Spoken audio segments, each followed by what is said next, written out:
and thank you for joining me today on Loyal World Info. Another day of the global spinning, another day of global news to digest. I offer a sane, rational voice for an insane, rational time. I will be your host, but first, let me share a little bit about me. I look forward to waking up to the international news like a child opening a Christmas present. I never know how I will act or activities I will do until after I unwrap my present. In the news case, what will I learn? What will it cause me to think about? What will I reflect back on? And what will I share with others? Stay with me and let's open presents together. Now, let's get into today's topics. Okay, on with the topics of today.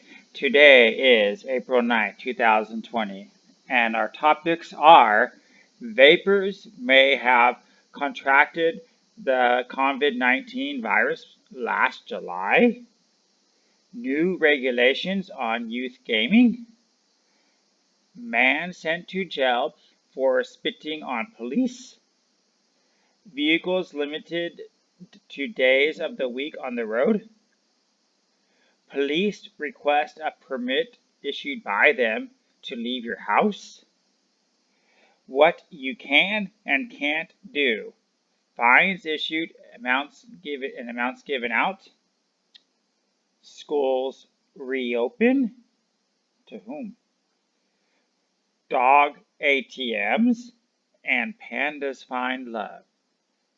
And our last topic would be reliant on tourism economy.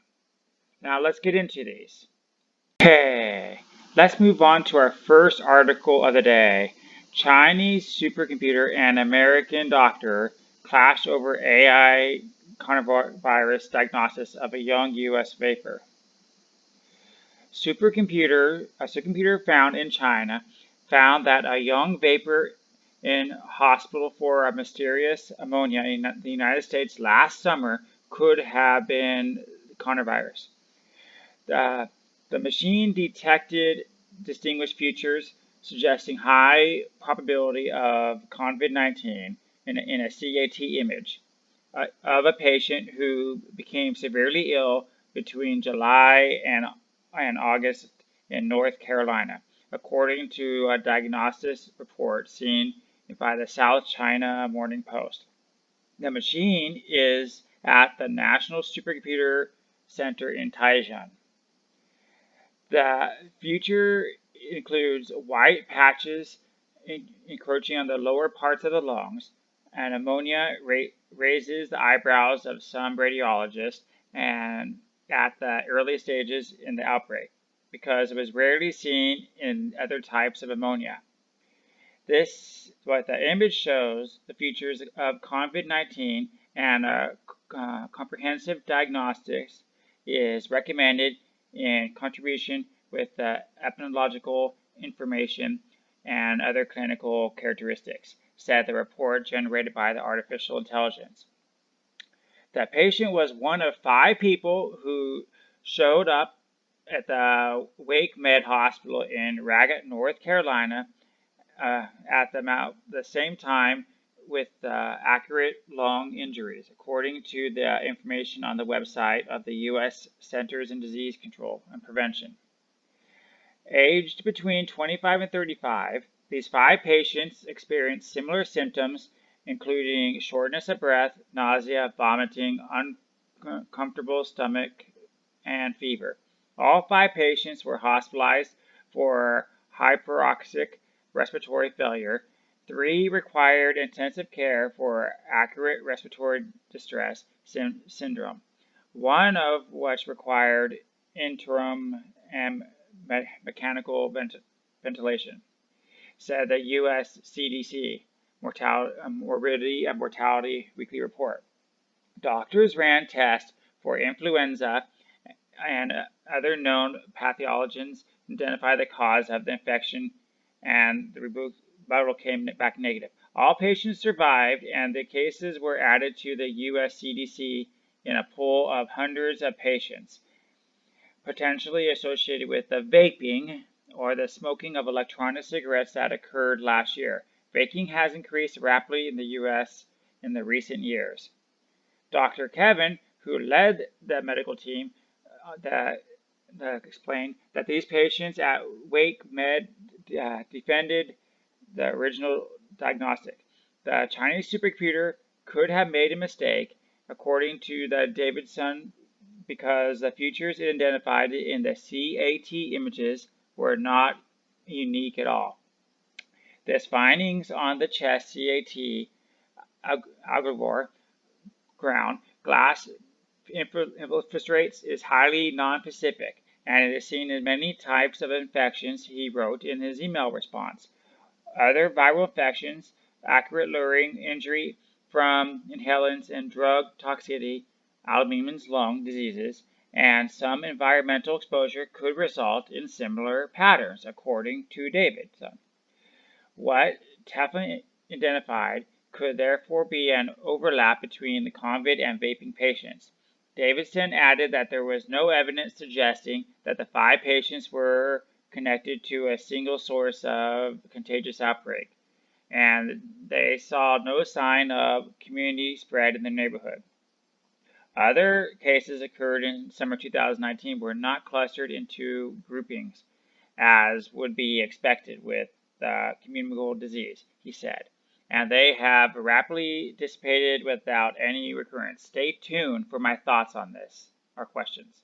Okay, so we just wrapped up the first article, and my questions for you on this article. What do you think? Do you think that this was a trial in the virus testing and response time of the professionals and the supercomputer? Was the virus around last July?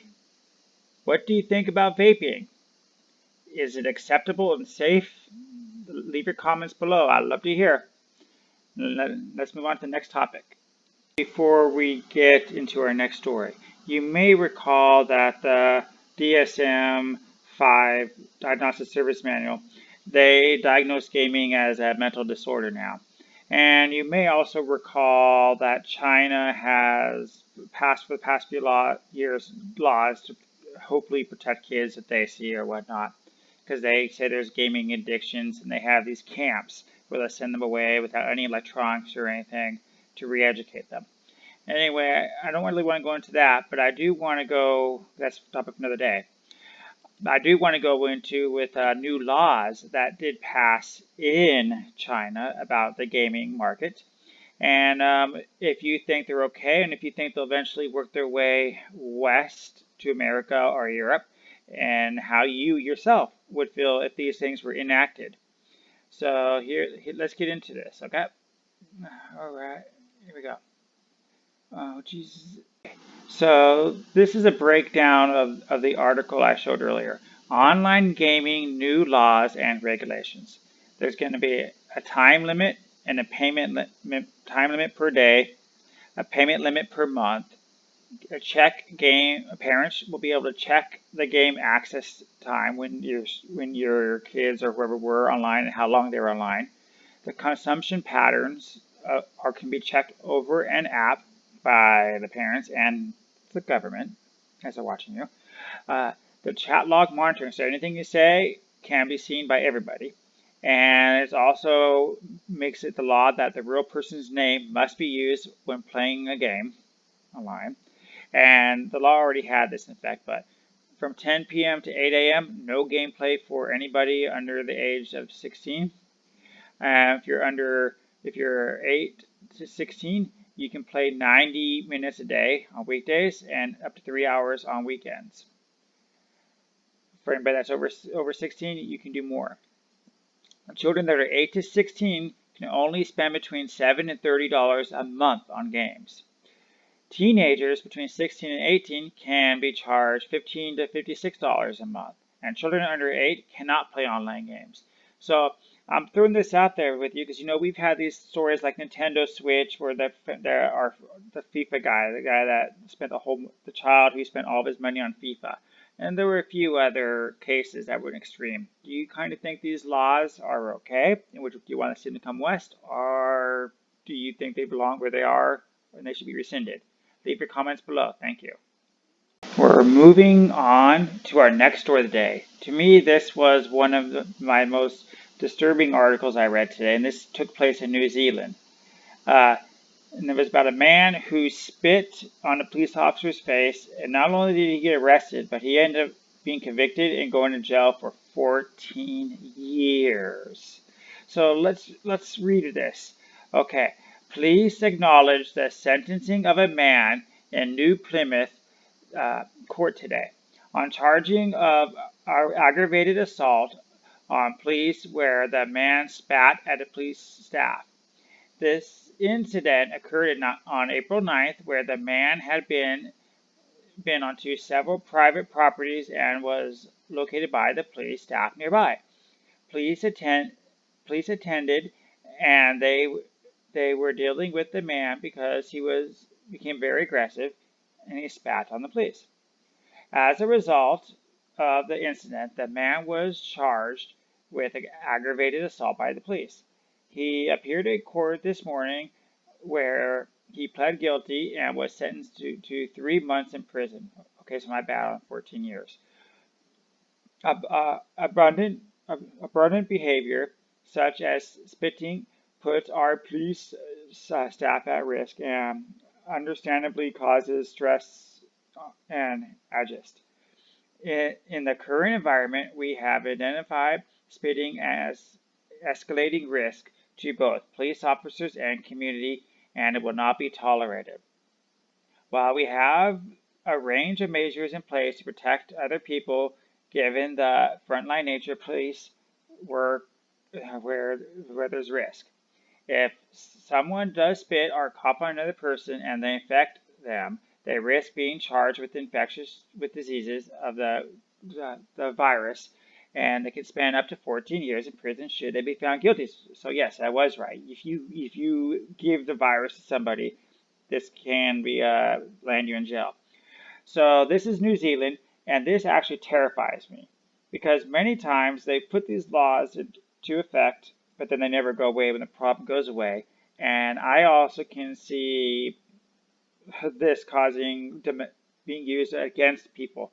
You know, boyfriend, girlfriends, husbands, wives, children, they fight, or even people just regular talk in anger or conversations, and they spit when they talk.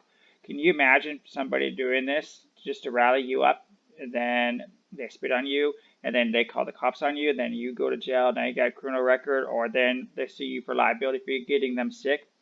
I think we got to take a step back, calm down, and reevaluate.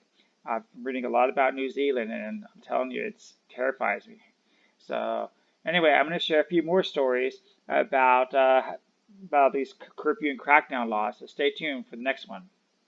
Before we move on, I wanted to ask you, what are your thoughts about these very harsh laws? Will they change the way you talk to your significant other, your children, your friends, your co-workers, or strangers? Please leave your comments below. Moving on to our next topic of the day. Vehicles may only transit 1 day per week. Shocking, I know. The government minister, Parda Malaramo, explained that starting next week, the restriction on private vehicles will be even more stringent during the health emergency due to Convid-19 in Ecuador. Until today, vehicles can transit according to the final digit on the license plate, 2 days each vehicle.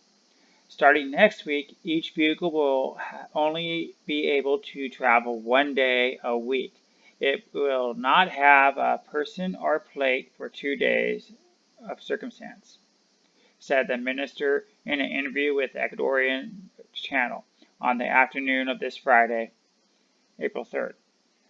He clarified that even with the license plate number circulation is not free. We have a total restriction to mobilize. We all have to be in the house. The permits to leave the house are explanational and are going to sanction the safe conduct more strictly. Having the pass does not mean that I can already circulate. In the pass, it says the reason for leaving the house, if not verifiable, it cannot be verified that this reason exists, they will be sanctioned. The measure seeks to prevent the spread of the virus, but he acknowledges that no decision will be sufficient with indiscipline. During the interview, the minister acknowledged that we are facing very harsh reality and that it has exceeded the capacity of the government.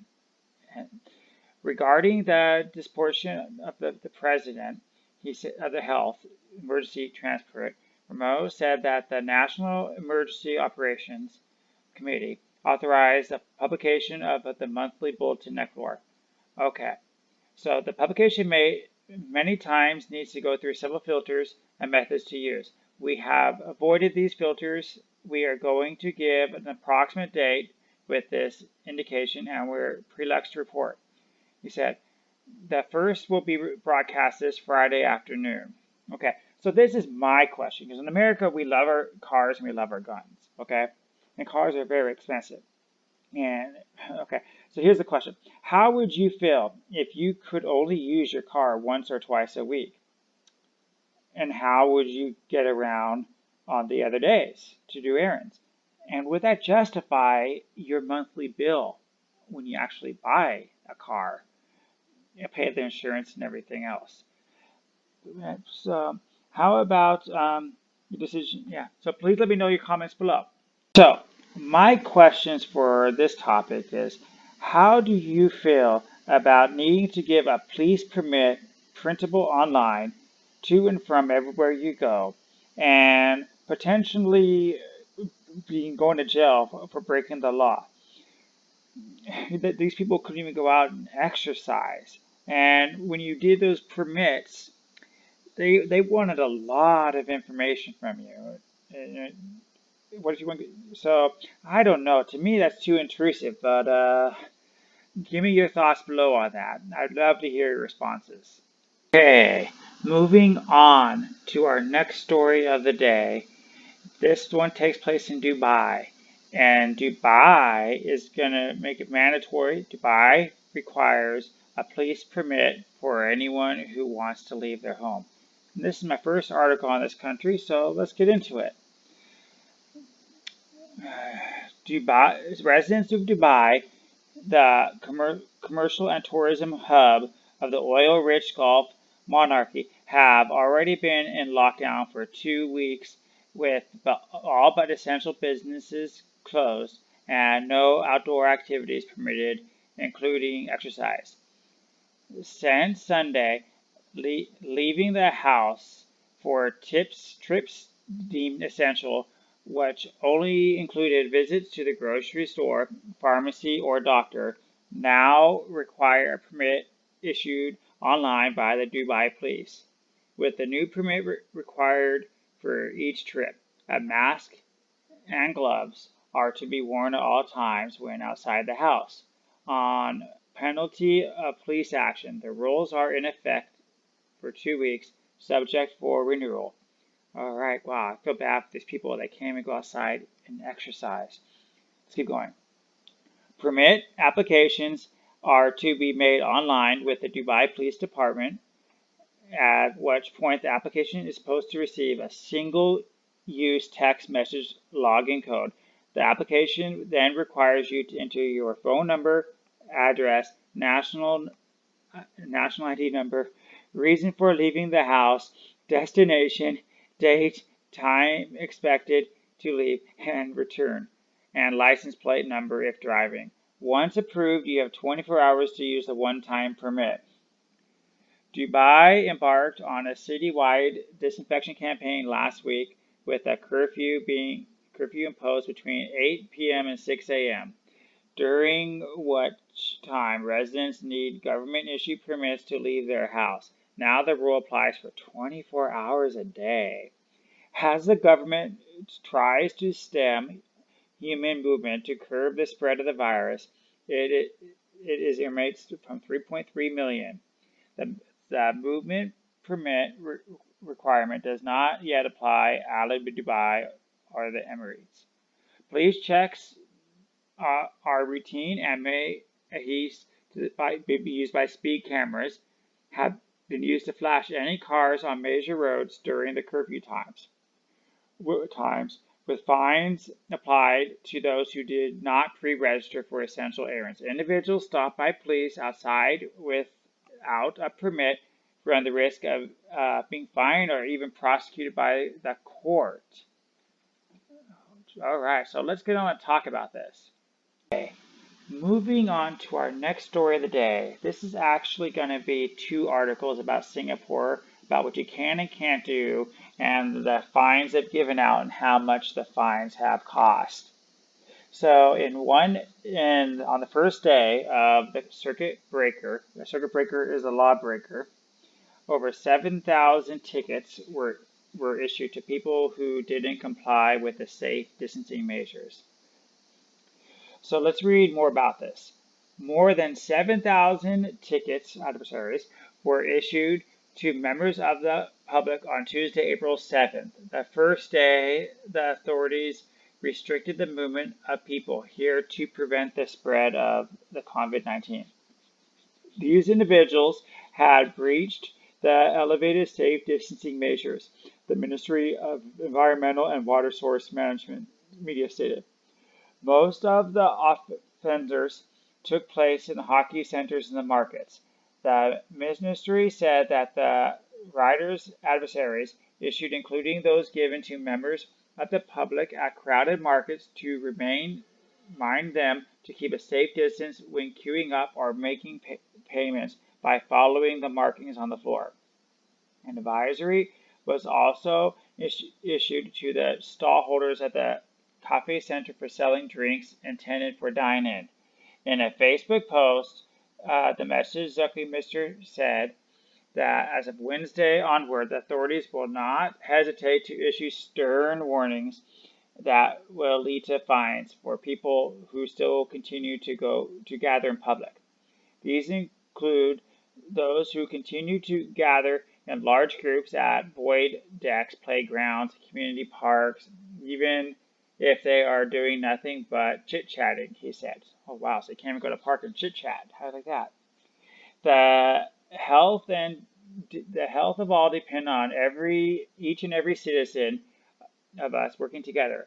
I strongly urge everyone to take safe distancing seriously and to heed the advice and guidance of our enforcement officers. We should not need to deploy previous resources if we all cooperate. Okay, so let's look at what they said here. Okay, the MERW said that members of the public are strongly reminded to comply with the safe distancing measures on May 4th. Well, yeah, until May 4th. No compliance is an offense. The ministry heard the people be found to breach the measure, he or she will be issued a written advisory immediately. Wow, written the ticket. The enforcement officers would then take down his or her particulars and issue a stern warning. If the person does not comply, return to commit the same offense. The policy may be called for follow-up action. All right, follow-up action, you say. Here's what they say about that. Stay at home unless you're going to the doctor when unwell. Going out to buy food and essential items, or exercising. Singaporeans should stay home and protect themselves, their friends, and their families. If you go out, ensure it's safe distancing. The temporary measure bill was the latest passed in the Parliament on Tuesday. The first-time offenders will face a maximum of $10,000 jail or up to 6 months. $10,000 or 6 months. Wow, the second offense will be $20,000 or 12 months in jail. That is just insane. And now that you know about this, I want to get into the second article that goes along with this, okay? So hold on while I bring that one up. We're talking about Singapore and their circuit breaker new law that they passed. Now let's go over this law because that could potentially have a law that could pass anywhere in Europe or in America. And so let's do a small interview that a reporter had with them. Explainer, can I your questions on the new circuit breaker laws answered? Circuit breaker measures to combat the bug pandemic started on Tuesday, April 7th, along with the Parliament. The bill, which gives the government the legal basis to enforce self-distancing measures to limit the spread of the bug. The new regulations came into force on Wednesday and will last until May 4th after the spread of the government will review these measures and may choose to extend or adjust them if needed. Today's highlights some of the do's and the don'ts of the new laws. Question: May I meet someone at a park for a walk or exercise? Not unless they are living with you. While you may exercise at any open-air stadium, public bath, or public park, you may only do so alone or with someone who lives with you. Activities that may attract like-minded participants are not allowed. These include fishing, flying kites, windsurfing, and skateboarding for leisure. I need to visit my elderly parents to look after them and drop off my child at a relative's house to be cared for while I work. Am I allowed to do so? Yes, you may visit your family members to help them with their daily needs, including caring for elderly parents for child care arrangements. You may also leave your home and help individuals with their daily needs, as long as they fall within these criteria. They have a physical or mental disability, or are below 12 years of age, or above 60. May a friend or relative help me move to another house? No. While moving services are allowed to continue, you may not physically meet your friend or relative for this reason. Are my children allowed to visit playgrounds or play in common spaces near my home, including void dots or grass patches in a condominium? You cannot use sports or recreational facilities in shared areas inside a subdivided building, even if you live there. Any sports facilities in public spaces are off limits as well. You are also not allowed to use common areas such as void decks for shared facilities in housing development boards, estates, as well as condominiums, even if you live there. Can my part-time cleaner or private tutor still come by my home? All private tutors must suspend lessons, and tuition centers must stop all physical group sessions. There may, however, continue to conduct their lessons online. Likewise, all home cleaning services are suspended. May I still get a haircut? Yes. Basically, haircut services such as cutting, washing, and blowing of hair are permitted, but must be kept to 1 hour or less. You cannot, however, color, perm your hair, or treat it with chemicals. Similarly, all nail salons and massage parlors will be closed. Will I be able to order items online and have them delivered to my house? Delivery services are still running, and delivery employees are allowed to assist with setting up furniture, i.e. IT, technical products in your home. Wow.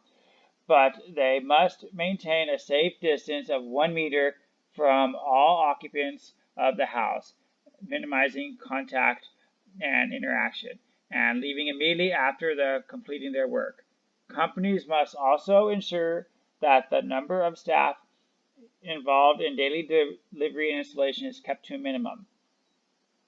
Can a friend or loved one move into my house? Yes, but only if that person stays with you for the next 6 months and not anymore.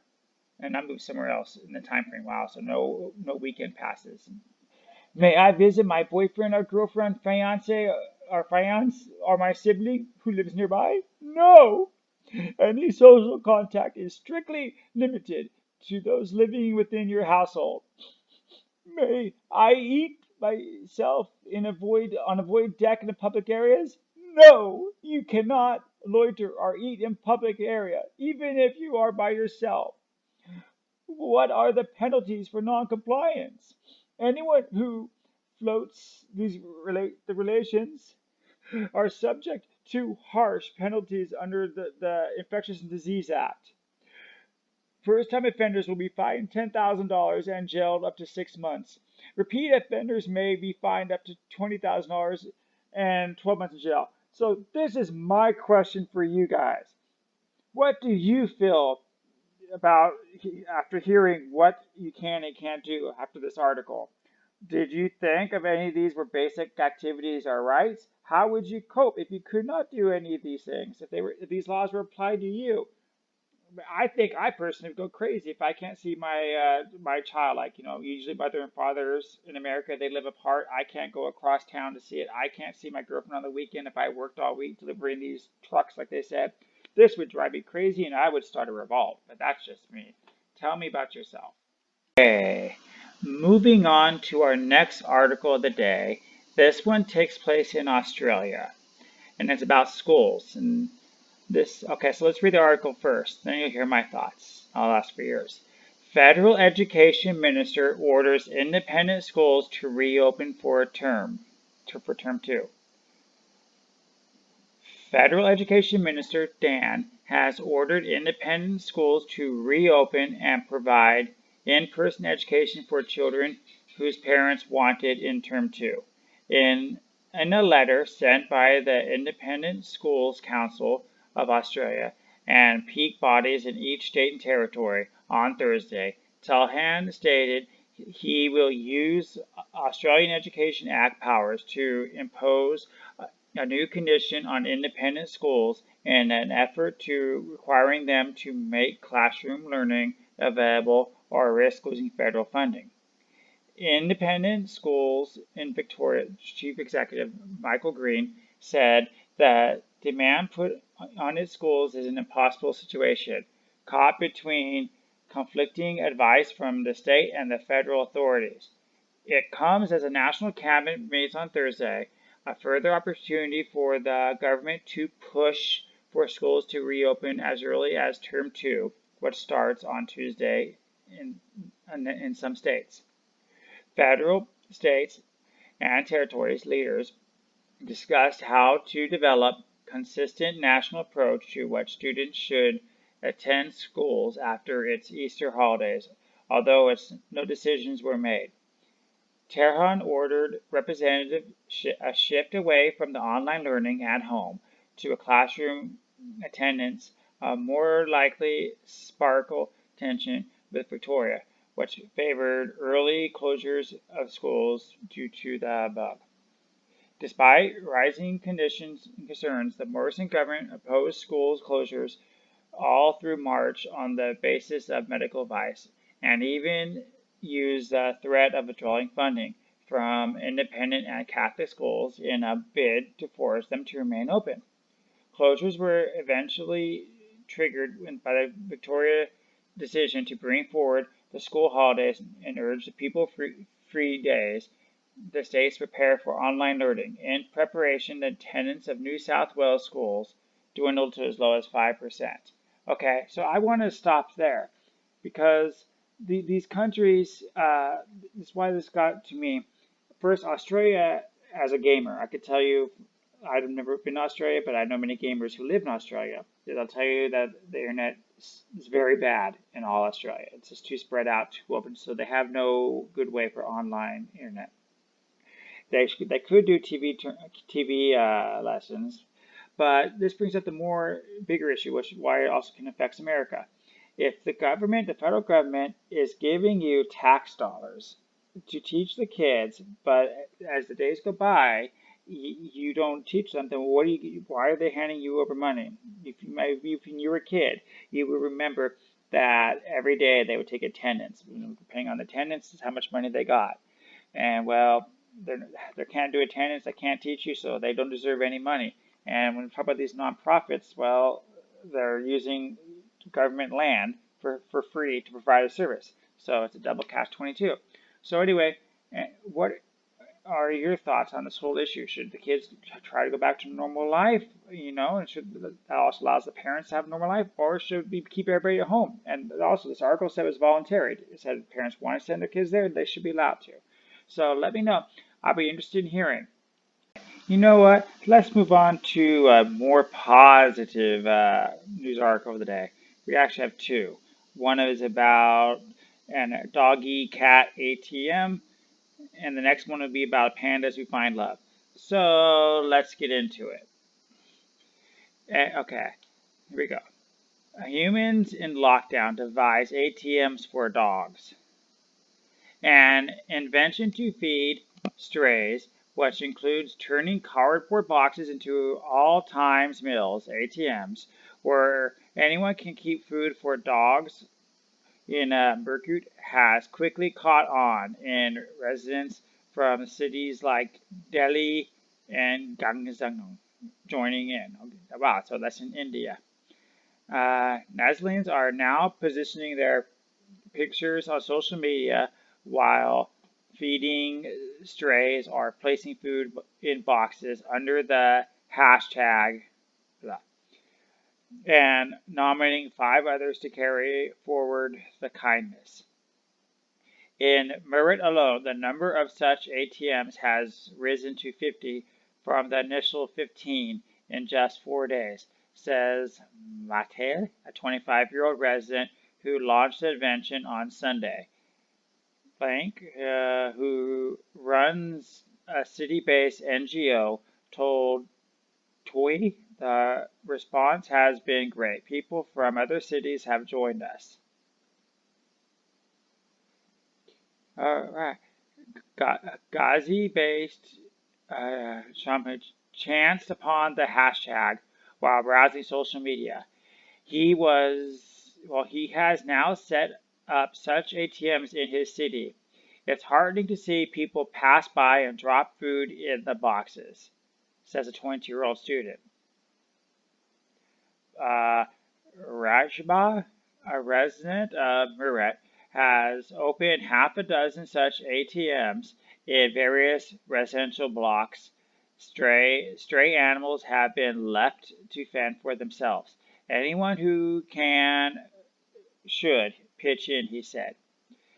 The Merchant District Administration had also appreciated Mitchell's effort. The Chief Development Officer said fighting coronavirus is a collective responsibility. It is encouraging to see people coming forward and feeding strays while their own food stocks might be running low. This is the latest in a series of campaigns by animal lovers across India.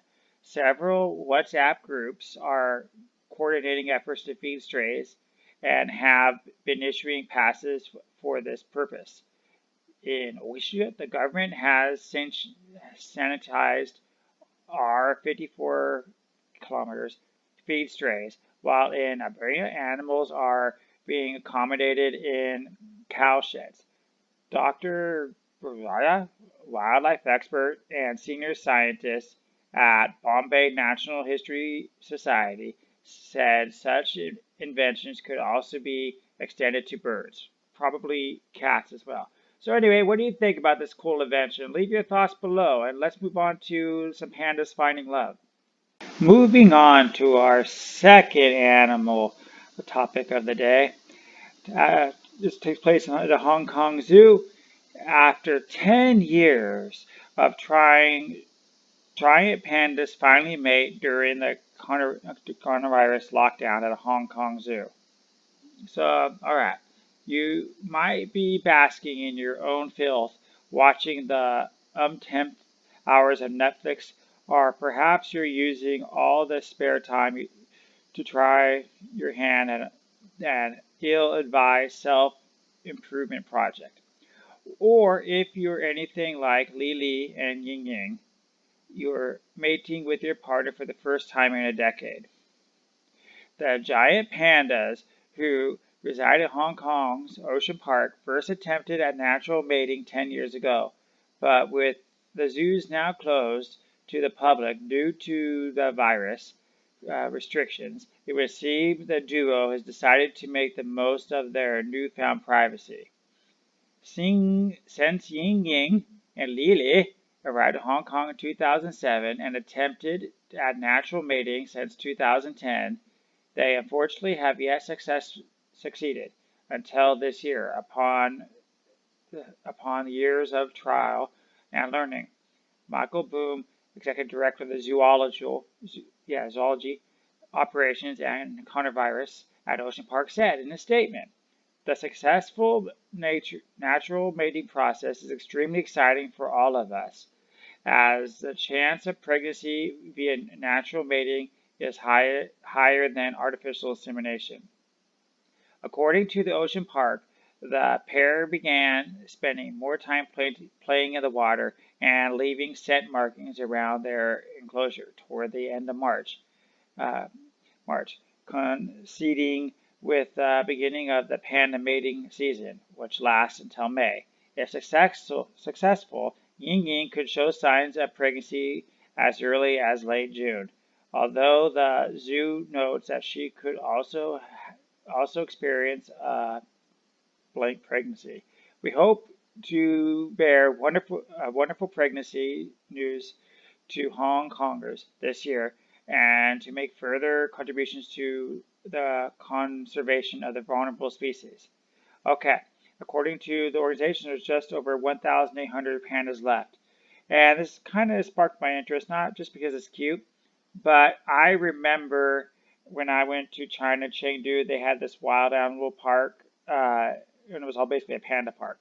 And they basically would breed pandas with artificial insemination over and over, and there'd be like not hundreds, but like dozens of rooms with just single pandas or two, three pandas. They do all these experiments with them. So, because they couldn't breed them, because they said the pandas were like the laziest animal, them and the koala bears on the whole planet. So anyway, what do you think about this news? Does this inspire you to like get on, or do you like hearing about these good happy animal stories? Let me know in your comments below. Okay, moving on to our next topic. And this kind of relates to tourism, and this will be in Bali, Indonesia. And I did visit this once on my holiday. All right. So in this article, it basically says graph shows Bali on the brink of collapse. It's one of the most popular places for Australians to travel to with the holiday hotspot of Bali, welcoming around 1.2 million of us each year. But after stopping all foreigner visas from entering the Indonesian islands, as well as putting those who decided to stay or simply call Bali home in lockdown, beaches, hotels, and streets, clubs, and temples have come to a standstill. After the Indonesian Foreign Affairs Minister announced the travel restrictions in March that meant the only Indonesian citizens, diplomats, and family members would be able to enter the country, some of the most popular regions of the island remain empty. Considering how much the country relies on the tourism industry, or that more than 3/4 of the economy is linked to overseas visitors, the decision to close the borders to foreigners wasn't taken lightly. But some say the decision could be catastrophic for the island and may even bring Bali to collapse. The latest tourist arrival statistics shown February dipping almost 30% on a year-to-year, the lowest monthly tourism number for 4 years. Wow, there you go, the 2019 to 2020. The virus has collapsed the economy. It's been a steep decline since mid-March, when social distancing measures were put into place. The tour guide says those that have been in Bali since 1984. No tourists, no money.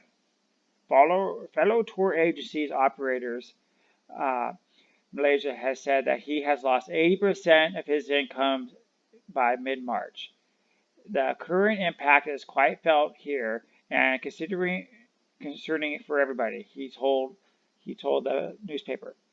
Bali's tourism can be saved, but it's almost totally paralyzed. This is very worrying. The president of Indonesia Institute of Modern Knowledge University says Bali's heavily reliance on tourism for so many years could be their undoing at the time when the world has been told not to leave their homes. From our research, we know about 80% of Bali's GDP is based on tourism. There's been a huge transition where almost everyone has placed all their eggs in the tourism basket. And the result of taking that away would be catastrophic. In most Western countries, households have some financial buffer, but in Bali, most people earn only a couple $100s a month. They live from day to day or month to month. If they lose their job, they will have nothing to fall back on. All right, so I'm going to stop there. But I want to point this out. This is kind of like South America and some of the oil countries. That's kind of they relied on that one thing, and when the prices went from $100 a barrel down to 20, where they're worthless. Other countries do the same thing for tourism. But then on the other hand, some countries like say Vietnam, yes, they opened their things for tourism, but then they invested that money into other sectors. As for myself, when I was in Bali, the Australians would tell me, yeah, we can get a beer here for $1, but it's $10 in Australia. So yes, they did like that. But they probably didn't invest much in anything besides the tourist things like wild animal parks, volcano this and that.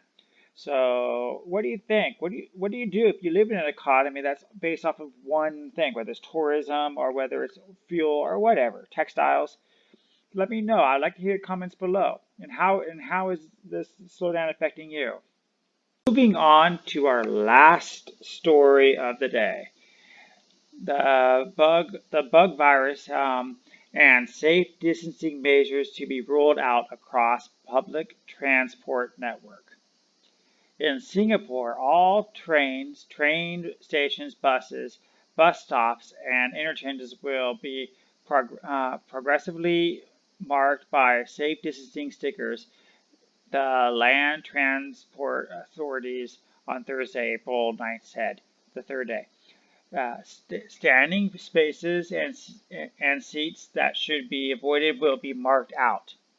Commuters should be advised the spaces that are demarked to maintain safe distances from others while commuting. The transport ambassadors and bug captains, together with the LTA enforcement officers, will help to see this. They will limit the number of passengers entering train stations and buses, for instance. The transport ambassadors, who include former taxi drivers and aviation crew, will be deployed progressively. About 100 have already been deployed, selecting MRT stations this week. More will join coming. Thermal scanners will also be deployed at the selected MRT stations to provide an additional layer of screening before commuters enter the public network. Commuters who are detected to have been having fewer will not be allowed to enter. Customers who have a fever will not be allowed to enter and will be asked to seek medical attention at the nearest medical clinic. All right, and it goes on, and it basically says, if you break these laws, we will find you, kind of like earlier with the Bill of Rights I read off. So what do you think about having these big spaces on trains, buses, and planes? I bring this up because yesterday I looked at like a flight home from Vietnam to America. Not that I intended to go, but I noticed it was $2,500 versus $600 normal. And that's because they only put so many people on the plane due to social distancing. So when you keep that in mind, whether it's planes or trains or buses or ships or whatever, how are these businesses supposed to make a profit if they're so big but they can only use small spaces? And that also goes for any business in America, right? If you have a restaurant but you only can put 5 people out of every 20 tables, what do you do? Is land basically worthless? Are vehicles technically useless? I don't know. Leave your comments below. I was very intrigued with this article. And that will conclude for today. Well, that will conclude Loyal World News. Thank you for spending your time with me today. Feel free to like, subscribe, or drop a comment below. If you're on the go, listen to my podcast with the link provided in the description. I will see you tomorrow to share more world news.